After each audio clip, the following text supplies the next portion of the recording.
ini Pak untuk perpajakan berkeadilan dapat cepat ya Pak. Iya, harapan kita kan begini, bahwa kekuasaan besar perpajakan itu pasti membutuhkan pengawasan. Apakah pengawasan selama ini tidak ada? Ya pasti ada. Perpajakan punya mekanismenya, kementerian punya mekanismenya, tapi kan selalu pada akhirnya orang mengatakan jangan melulu internal, karena kan orang khawatir jeruk makan jeruk kan. Masa yang ngawasin pajak orang pajak sendiri, kan selalu begitu tuh.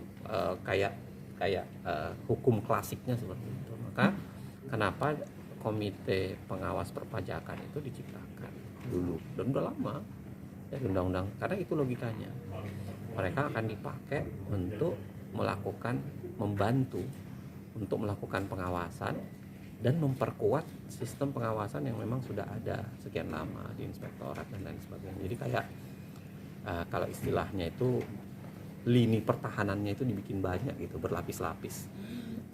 Teorinya biasanya 3 lines of defense dan lain-lain sebagainya. Jadi, lini pertahanan itu dibuat banyak-banyak. Nah, kita kemudian akan memerankan salah satu peran di situ. Gitu.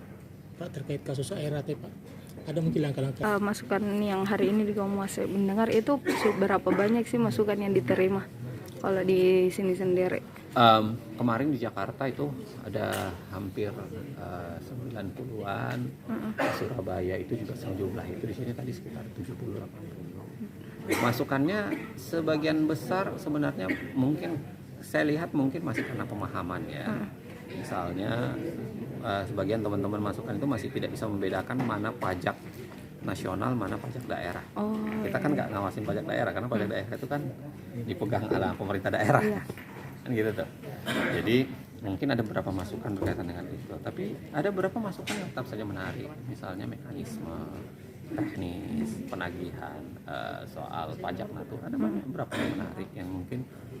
Nah, tapi satu temuan yang paling banyak saya simpulkan setidaknya dari 3 hari ngobrol-ngobrol dengan teman-teman, ini persoalan pemahaman. Memang ternyata pemahaman publik, jangankan publik, akademisi aja banyak yang paham dengan baik. Tapi saya tidak menyalahkan publiknya, tapi yang harus kita cermin itu bagi saya adalah berarti ada yang kurang dari sosialisasi. Yang dari teman-teman Direktorat Jenderal Pajak, Kanwil Pajak, ada yang kurang dari konsep sosialisasi dan pendidikannya untuk meyakinkan mereka agar memiliki pengetahuan yang cukup. Masih selalu soalnya. Oh iya Pak. Oke. Gitu ya. Ya, siap.